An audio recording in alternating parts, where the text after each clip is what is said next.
بسم الله الرحمن الرحيم. الحمد لله رب العالمين، والصلاة والسلام على سيدنا محمد الفاتح الخاتم الناصر الهادي خير المرسلين وعلى آله وأصحابه أجمعين. On continue dans le texte, on est arrivé à la parole de l'auteur. وبصر سمع كلام والكمال جميعه لذاته والضد محال. Il est doté de vue, d'ouïe, de parole et de toute perfection. Tout cela lui appartient essentiellement, c'est-à-dire à son essence même. Et leur contraire, le contraire de ses attributs, est impossible. Donc on commence par le sens de ses attributs. Sam al-kalam il-basar, l'ouïe, la parole et la vue, qui rentrent généralement dans la classification habituelle, dans la catégorie de sifat al-ma'ani, les attributs signifiants, comme l'irada, al-qudra et l'ilm, d'ailleurs on ne l'a pas dit. Il y a une différence, une distinction entre les attributs qu'on dit signifiants, sifat al-ma'ani, dont on fait partie les trois que nous voyons maintenant, et puis les trois précédents de l'Qudra, de l'Irada, de l'Ilm et de l'Hayat, et les quatre précédents plutôt, en incluant l'Hayat, la vie. Sifat al-Ma'ani, c'est celle qui rajoute un sens quand on les attribue à l'essence d'Allah Azza wa Jal, là où les autres, lorsqu'on parle d'attributs prééternels et éternels et différents, distincts de sa création, ce sont des sifat qu'on dit selbiya, puisque nous n'apportons pas un sens propre. On est en train juste de se mettre en opposition avec une imperfection, ou en opposition avec une autre chose. Lorsqu'on dit qu'Allah Azza wa Jal est prééternel, c'est une opposition par rapport au fait qu'il n'a pas existé à un moment donné. C'est le fait de dire prééternel, le fait d'attribuer sifat al-qidam à Allah Azza wa Jal, ce n'est qu'une opposition. Ça ne porte en soi qu'une opposition. Bien sûr, sifat al-ma'ani contiennent en elles-mêmes une opposition. Par exemple, quand on dit le basar, c'est une opposition au fait d'être, quand on dit la vue, le basar, c'est une opposition au fait d'être aveugle, de ne pas voir. C'est vrai, mais ça contient en plus de cette opposition un autre sens qui est le sens de percevoir ce qui est visible. Et ce sens, chercher un sens pour les sifat silbiya, al-qidam ou le baqa ou autre, chercher un sens propre qui ne rentre pas dans l'opposition. Dans la pure opposition, vous n'y trouverez pas. Et c'est ça la distinction qu'on a entre les sifat al-ma'ani, les attributs de sens, les attributs signifiants, et puis sifat silbiya, les attributs de négation.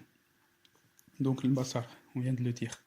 La vue d'Allah Azza wa Jal, c'est l'attribut par lequel Allah Azza wa Jal perçoit toutes les choses visibles, tout le mar'iyat, sans organe, sans direction et sans limite. Bien sûr, nous, notre vue est limitée par une surface, elle fonctionne simplement par le reflet de la lumière sur les choses, et puis ce reflet qui arrive dans nos yeux, et puis notre cerveau qui interprète ces photons, ces lumières qui nous arrivent, et c'est ainsi qu'on voit les choses.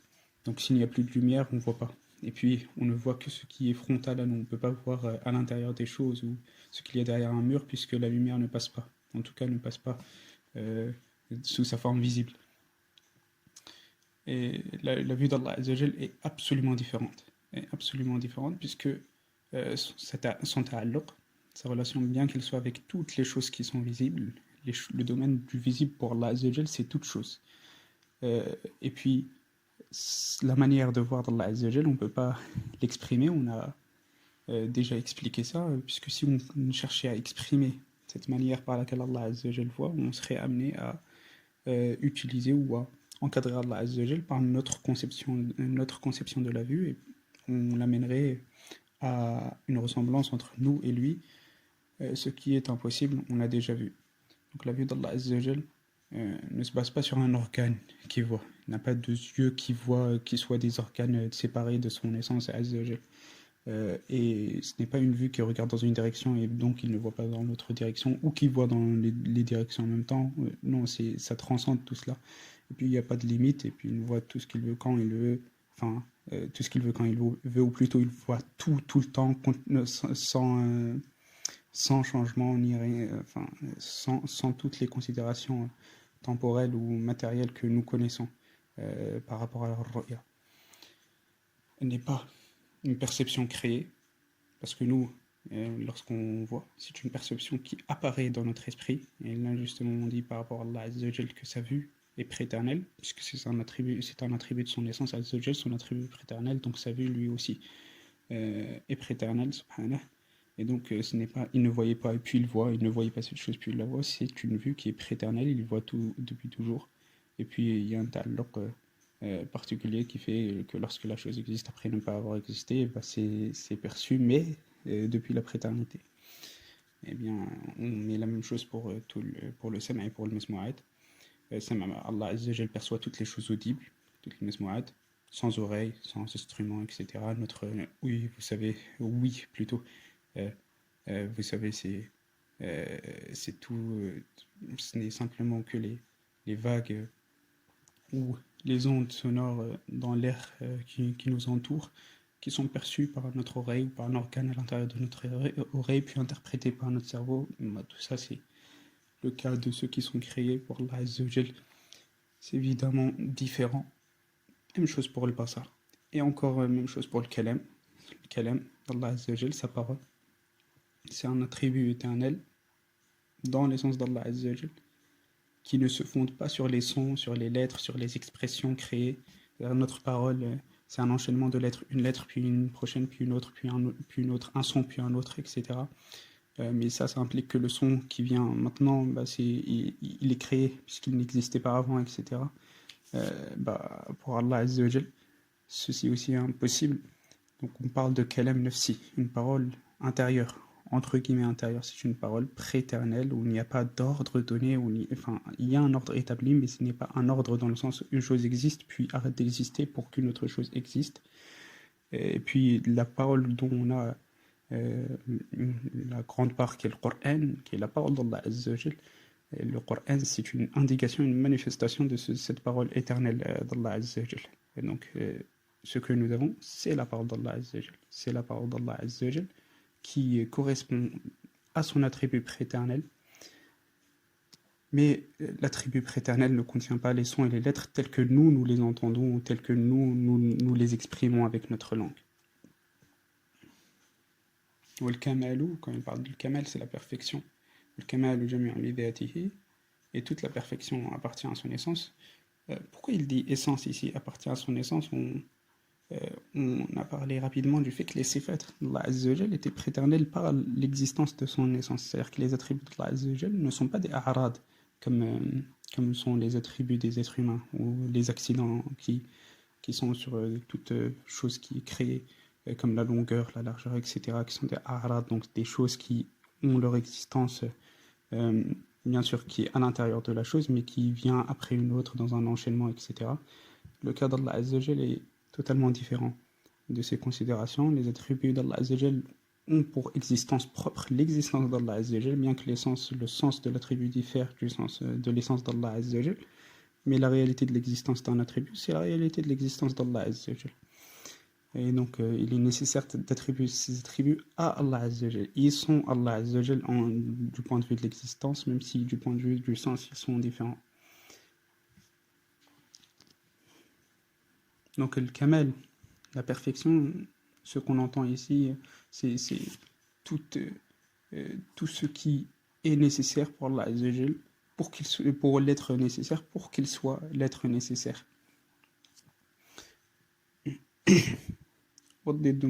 Puis l'inverse des attributs qu'on a cités, qui sont l'ignorance, le jahl, par rapport au ilm, je reviens aux autres attributs avant, ou l'incapacité par rapport au qudra, ou le fait d'être déterminé par rapport à la volonté, puis la surdité par rapport à l'ouïe, et puis la cécité par rapport à la vue, puis le mutisme par rapport au kalam. Tout ça, ce sont les contraires exacts des attributs de Sifat al-Ma'ani qu'on a vus. Et toutes ces imperfections, ces inverses, ces contraires exacts des attributs de perfection qui sont obligatoires pour Allah Azza wa Jal, sont impossibles rationnellement. C'est une impossibilité rationnelle par rapport à Allah Azza wa Jal. Alors, pour ce qui est de la preuve des attributs de l'Kamal, la perfection, dont on a fait rentrer dedans le basar, sama et le kalam, ont pour preuve les textes en premier lieu. C'est-à-dire qu'on n'a pas On ne cherche pas un développement rationnel en particulier pour prouver le basar et le kalam. Leur preuve première, c'est le texte. Et la validité du texte, le fait que le texte est une validité, provient de la validité de la prophétie, de la validité de Nubuwa. Et la validité de Nubuwa, on va la prouver plus tard. Et du coup, ça va revenir au même. Lorsqu'on démontre la validité de la prophétie, on n'a pas besoin de démontrer ses attributs en premier lieu. On peut commencer par la validité de la prophétie. Il suffit d'avoir démontré en amont l'existence du créateur et puis ses sifat salbiya. Pas besoin de démontrer toutes les sifat al-ma'ani, simplement celles qui rentrent dans le processus de création de l'univers, c'est-à-dire al-qudra, al-irada et l'ilm. Il suffit de les avoir démontrées pour pouvoir à la suite démontrer la prophétie. Et quand on démontre la prophétie, celle-ci prouve les textes qui nous permettent de démontrer le reste des attributs de toutes les sifat al-ma'ani. On n'en a cité que 3, mais il y en a un nombre incalculable. Quand on dit rahma, la miséricorde, la bienveillance, etc., tout ça, ça rentre dans sifat al-ma'ani. Et donc, ceux-ci ont pour preuve essentielle les textes. Et en seconde preuve, la nécessité rationnelle, ça c'est une seconde preuve, mais globale, et puis qui a sa part rigoureuse, mais qui peut faire beaucoup de débats s'il fallait y entrer. Et la seconde preuve, c'est la nécessité rationnelle de la perfection divine. On entend par la perfection tout ce qui est nécessaire à l'être nécessaire pour être l'être nécessaire. Et pour que cette toute-puissance soit vraiment une toute-puissance. La toute-puissance, on a déjà démontré sa nécessité. On a déjà démontré qu'Allah Azza wa Jal devait avoir une puissance absolue. Donc imaginons qu'il y a un manquement, quel qu'il soit, par rapport à Sifat al-Ma'ani. Si on a un manquement, par exemple, par rapport au basar, par rapport à al-qudra, non, astaghfirullah, par rapport à al-kalam ou par rapport à al-sama'. Si on dit que, par exemple, le basar est impossible, alors on dira que, si on dit que le basar n'existe pas pour le cas d'Allah Azza wa Jal, alors on dira que Allah Azza wa Jal ne peut pas voir. Et il ne peut pas, hasha lillah, ne peut pas, le simple fait de dire ne peut pas contredit l'attribut de pouvoir absolu qu'on a déjà démontré pour le cas d'Allah Azza wa Jal. Bien qu'il n'y a pas une réelle, c'est-à-dire que le basar n'est pas un attribut qui découle de l'attribut de l'qudra en réalité. Ce sont des attributs distincts, mais malgré tout, dans ce point de vue de concept, lorsqu'on affirme l'attribut de l'qudra, on sous-entend qu'il est nécessaire qu'il y ait aussi les autres attributs, bien qu'ils soient distincts, bien qu'ils ne découlent pas de l'qudra, mais ça sous-entend la nécessité de leur existence aussi pour que l'attribut de l'qudra al-mutlaqa soit effectif aussi. Donc, et c'est ainsi que se formule le second argument. Si on disait que tel attribut ou tel autre attribut de perfection n'existait pas, alors ça voudrait dire que Allah Azza wa Jal ne peut pas faire les actions qui sont les conséquences de cette perfection, et donc ça voudrait dire que son pouvoir ne serait pas absolu. Or, on a démontré le contraire. C'est ça le second argument utilisé, bien que le premier, même si en apparent, lorsqu'on l'entend ainsi, on a souvent l'impression que le second est plus fort, en réalité, le premier est beaucoup, beaucoup plus fort si on a correctement démontré la prophétie. Et puis le vers suivant, il dit لو لم يجب عشراتها الأولى لما أوجدنا والباقي للنقل انتمى. Justement, il revient à ce qu'on dit. لو لم يجب عشراتها الأولى لما أوجدنا والباقي للنقل انتمى. Si les 10 premiers attributs, donc jusqu'à القدرة الإرادة العلم et le hayat, jusqu'à le hayat, jusqu'à ce qu'on a vu dans l'enregistrement précédent, n'existaient pas, n'était pas là, nous n'aurions pas été créés. Si les 10 premiers attributs n'étaient pas nécessaires, nous n'aurions pas été créés. Quant aux autres, ils sont connus par la transmission révélée. Donc même, voilà, si je dis ainsi, il préfère l'utilisation de l'argument textuel pour les autres, le reste de Sifat al-Ma'ani en dehors de l'Qudra, de l'Irada, de l'Ilm et de l'Hayat. Bon, tout ça revient simplement à ce qu'on a déjà dit. Dans le monde dans lequel nous vivons est conséquence d'un acte de création, donc un créateur existant, attribut 1. Celui-ci doit être préternel et donc permanent, attribut 2 et attribut 3, sinon il serait lui-même créé. Il doit aussi être puissant de façon absolue, attribut 4 pour créer, et voulant, attribut 5 pour décider de ce qui doit être créé, et sachant, attribut 6 pour savoir ce qui doit être créé. Il ne doit pas ressembler à sa création pour ne pas être créé aussi, attribut 7. Il ne doit pas dépendre d'une chose, sinon celle-ci serait non créée ou encadrante de sa volonté, attribut 8. Il doit être unique, attribut 9, car s'il ne l'était pas, ceci limiterait son pouvoir.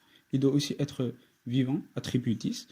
Sinon, ni la science, ni la volonté, ni le pouvoir ne pourraient être ces attributs. Et ça, c'est les 10 attributs premiers qui permettent la création du monde. Si un de ces attributs manquait, soit les autres n'existeraient pas, soit ils n'auraient pas la capacité de créer le monde entièrement. C'est pour ça que ces 10 attributs ont pour simple preuve le fait que le monde existe. Donc le monde existe, donc ces attributs, par conséquence, on a déjà vu comment on passe de ça à l'autre, et par conséquent, Allah Azzawajal existe avec ces 10 attributs. Pour les 3 autres attributs, la preuve est le texte et la perfection divine, comme on l'a expliqué, mais la place du texte est plus forte encore.